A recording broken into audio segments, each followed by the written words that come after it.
On the far western coast of the continent, high atop a rocky promontory overlooking the Sunset Sea, sits Casterly Rock, ancestral seat of House Lannister. Below it lies Lannisport, one of the great cities of Westeros, a center for trade, culture, and the great Lannister fleet. There are a number of gold and silver mines in the Westerlands, making it the richest region in all of Westeros.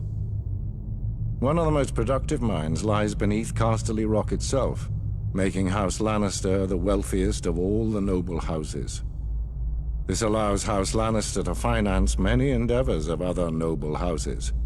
Even the king himself has sought credit from Casterly Rock from time to time. We Lannisters claim our descent from the Andal invaders, and through the female bloodline, Lann the Clever. According to the legend, Lann, using only his wits, won Casterly Rock from the noble House of Casterly during the Age of Heroes. The Lannisters reigned as kings of the Rock for thousands of years, and worked to make it the envy of the rest of the Seven Kingdoms. Our time as kings ended, however, when Aegon Targaryen, otherwise known as Aegon the Conqueror, arrived in Westeros with his army. The last king of the Rock, King Loren Lannister, joined forces with King Mern Gardener, the king of the Reach.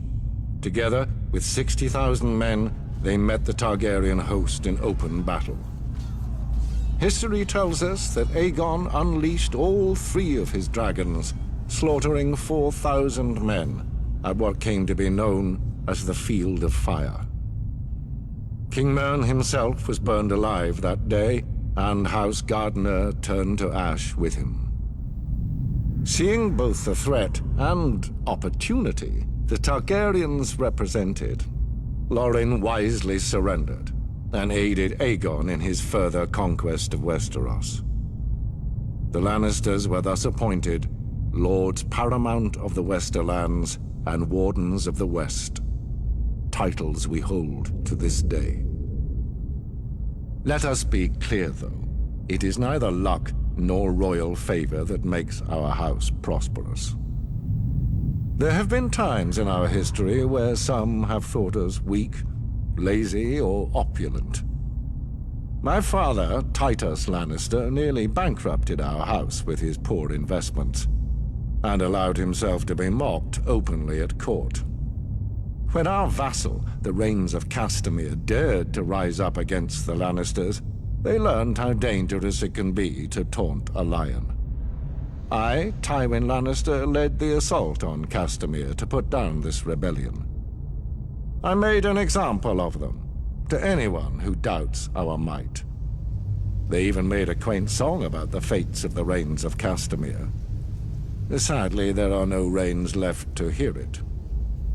Today, the Golden Lion of Lannister is rightly admired and feared throughout the Seven Kingdoms. Our words are, "Hear me roar." But there are other words that should be remembered when crossing a lion of Casterly Rock. A Lannister always pays his debts.